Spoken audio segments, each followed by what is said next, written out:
नमस्कार साथियों, एक बार फिर स्वागत है आपका हमारे चैनल में। यह सच है कि विचार एक शक्ति है जो सृजनात्मक शक्ति से हमारे लिए काम करवाता है, और यह भी सच है कि एक विशेष तरीके से सोचने से दौलत आपकी ओर आएगी। अधिकांश लोग दुनिया में हैं जिनकी सोच सकारात्मक होती है, लेकिन उनका जीवन बहुत सामान्य होता है। उनका जो जीवन का स्तर है बहुत सामान्य होता है।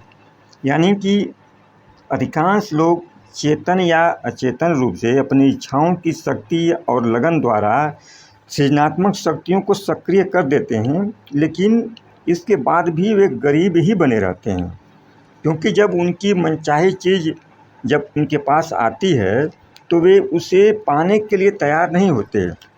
लोग समझ ही नहीं पाते कि ऐसा क्यों होता है कि हम सकारात्मक सोच पैदा करने के बाद भी जीवन में ज़्यादा कुछ हासिल नहीं कर पाते। आज मैं आपको बताऊंगा कि इसकी वजह क्या है। आपको हमारे बताए एक एक शब्दों पर ध्यान देना होगा। लेखक वैलेस डी बेटल्स ने अपनी पुस्तक अमीर बनने का विज्ञान में लिखा है, विचार और कर्म का मिलन ही अमीर बनने के विज्ञान का अनिवार्य बिंदु है। उन्होंने कहा है कि यह सत्य है कि एक विशेष तरीके से सोचने से दौलत आपकी ओर आएगी, लेकिन सिर्फ विचारों के भरोसे बैठने से आपको वह नहीं मिलेगी। बेटल्स ने कर्म को पहाड़ कहा है, यानी कर्म एक पहाड़ है जिससे टकराकर बहुत से आकर्षक चिंतकों का जहाज डूब जाता है, क्योंकि वे विचार को कर्म के साथ जोड़ने में असफल रहते हैं।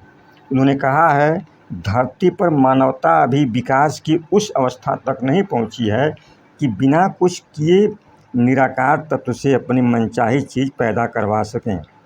इसीलिए हमें अपने विचारों को कर्म के साथ जोड़ना अति आवश्यक होता है, ताकि सृजनात्मक शक्ति के जरिए जब आपकी मनचाही चीज़ें आपके पास आएँ तो उन्हें आप स्वीकार कर सकें, उनका स्वामित्व प्राप्त कर सकें और उसे सही जगह पर रख सकें।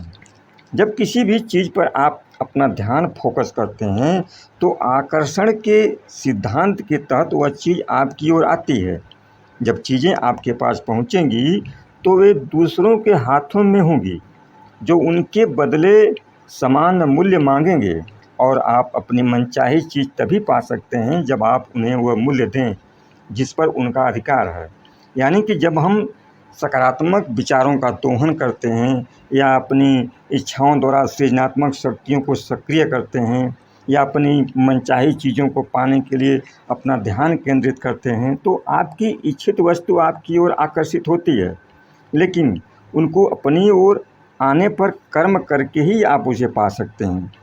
एक चीज़ बिल्कुल स्पष्ट है, इसको ठीक से समझ लें कि चाहे आप विजुअलाइजेशन का इस्तेमाल करें, चाहे आप लॉ ऑफ अट्रैक्शन का इस्तेमाल करें, चाहे आप अपने सकारात्मक विचारों को संगठित कर लें, ये सारी चीज़ें अपनी जगह पर सही हैं।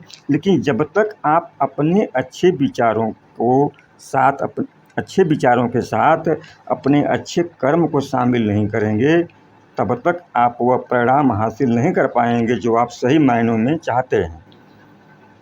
और ये कहा भी गया है कि इस दुनिया में कोई भी चीज़ मुफ्त में नहीं मिलती। तो मुझे यकीन है कि हमारी बातें आप लोगों को समझ में आई होंगी। अगर कोई शंका या कोई सवाल मन में उठे तो कमेंट ज़रूर करें। धन्यवाद।